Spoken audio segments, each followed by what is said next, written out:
Welcome to Game Theory. Hello, Internet. Welcome to Game Theory, the show where we overanalyze video games until our brains hurt, but in a good way.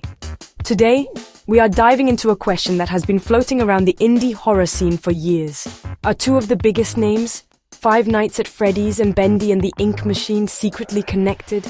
These games exploded in popularity, leaving a massive mark on the gaming world. They both introduced us to terrifying worlds built from seemingly innocent beginnings. One gave us animatronics that are anything but friendly, while the other brought vintage cartoons to life in the most nightmarish way possible. The internet is filled with theories, speculation, and intense debates. You see, both FNAF and Bendy captured our imaginations with their deep hidden lore and spooky atmospheres. Fans love to find connections, to build a bigger universe where their favorite stories can coexist. It is a natural part of being in a fandom. We see similar themes and our theorist brains immediately start firing. Could the ink that created Bendy and the tortured souls possessing the Fazbear crew come from the same dark place? It's a tantalizing idea, isn't it? The thought that these two incredibly detailed and mysterious worlds might share a single, overarching narrative is just too good to ignore. So let's put on our theorist hats and get to work. Before we can connect them, we need to understand what makes each game tick. What are their individual stories? What makes them unique? It's easy to lump all indie horror games together, but that does a disservice to the incredible creativity of their developers. Scott Cawthon's FNAF and Joey Drew Studios' Bendy are masterpieces of suspense and storytelling in their own right. They each have a distinct flavor of horror, a unique art style, and a method of delivering scares that sets them apart from everything else. So, let's break them down piece by piece. The big question remains, is there any real solid evidence linking these two universes, or is this all just a grand fan theory? We are going to look at the official statements, the game files, and the lore itself to find the truth. We'll explore why fans are so convinced there's a connection and separate the facts from the fanfiction. Are we about to uncover the biggest crossover in indie gaming history? Or are we simply appreciating two great but separate horror sagas? Let's find out. But hey, that's just a theory. A game theory. Let's get into the evidence. First up, let's talk about Five Nights at Freddy's. The story starts simple. You are a night guard at Freddy Fazbear's Pizza, a place that seems like a fun family restaurant. But at night, the animatronic mascots, Freddy, Bonnie, Chica, and Foxy, come to life. And they're not looking for friends. Your job is to survive from midnight to 6 a.m. for 5 nights, using security cameras and limited power to keep them out of your office. The setting is a key part of the horror. It's a place that should be filled with laughter and joy, but it becomes a claustrophobic trap where every shadow could be your end.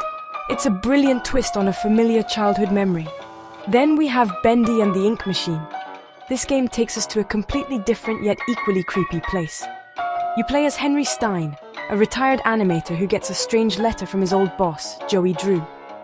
He asks you to come back to their old animation studio. When you arrive, the place is abandoned and covered in strange ink stains. You soon discover that the studio's beloved cartoon character Bendy has been brought to life by a mysterious ink machine. But this version of Bendy is a twisted, monstrous demon. The setting here is a nostalgic trip back to the golden age of animation, but corrupted and turned into a terrifying inky labyrinth. The unique elements of each game are what make them so special. FNAF's genius lies in its gameplay.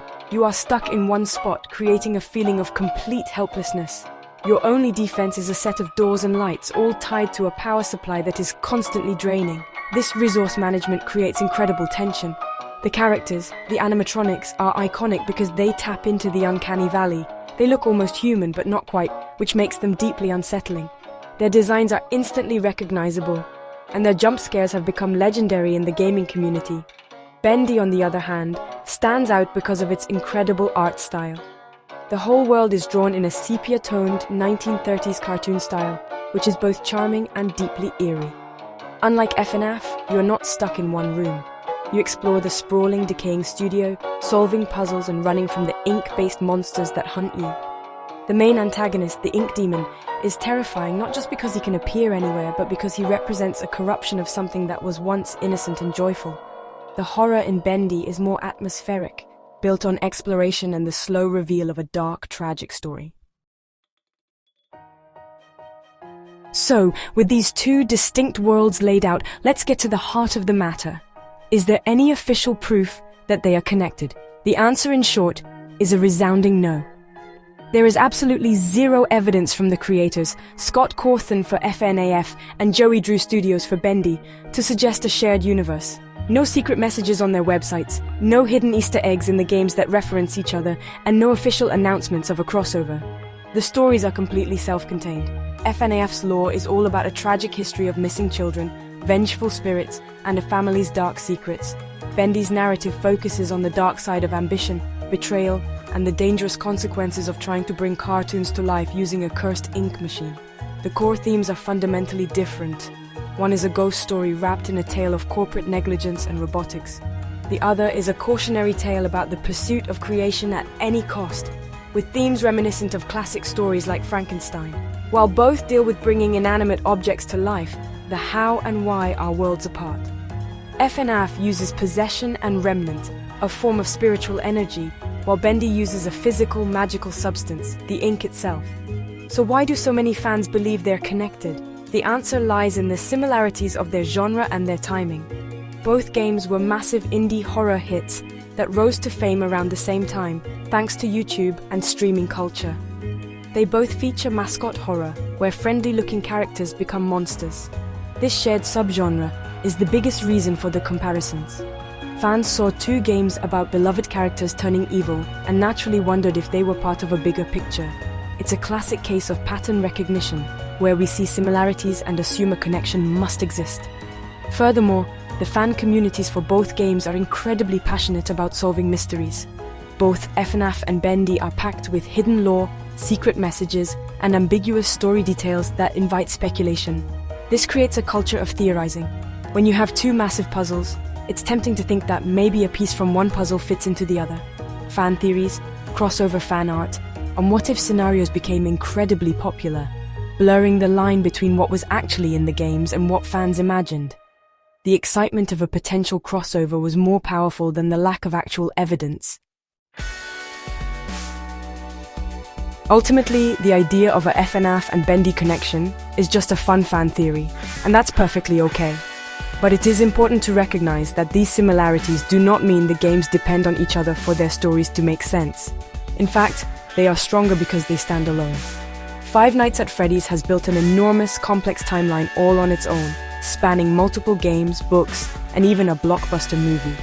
Its story of William Afton, the missing children, and the haunted animatronics is a complete and satisfying saga without needing any external elements. Similarly, Bendy and the Ink Machine tells a powerful and contained story about the Joey Drew Studios. The tragedy of its employees, the creation of the Ink Demon, and the cycle of torment Henry endures is a unique narrative. Its world is defined by the properties of the ink and the specific history of that animation studio. To connect it to FNAF would actually take away from what makes it special. It would dilute its unique Art Deco horror with a completely different type of paranormal science fiction. The game's identity is tied to its aesthetic and its specific lore, which deserves to be appreciated on its own terms. The independence of these two franchises is a good thing. It allows each creator to have full control over their world and their vision. It means that the story of FNAF can evolve in its own way, and the world of Bendy can continue to expand without being limited by the rules of another universe. It also shows the strength of the indie horror genre. We don't just have one type of mascot horror, we have multiple creative takes on the idea. This diversity is what keeps the genre exciting and fresh, allowing new ideas and new nightmares to emerge. In conclusion, while it's fun to imagine Freddy Fazbear and Bendy squaring off in some epic crossover event, the truth is that their worlds are separate. The connections are born from fan imagination, not from any official design. And that is what we should celebrate. We have two incredible, detailed, and terrifying universes to explore, each with its own rules, its own monsters, and its own unique story. They don't need to be connected to be great. They already are. Each stands as a titan of indie gaming, a testament to how a small idea can become a global phenomenon. But hey, that's just a theory. A game theory. Thanks for reading.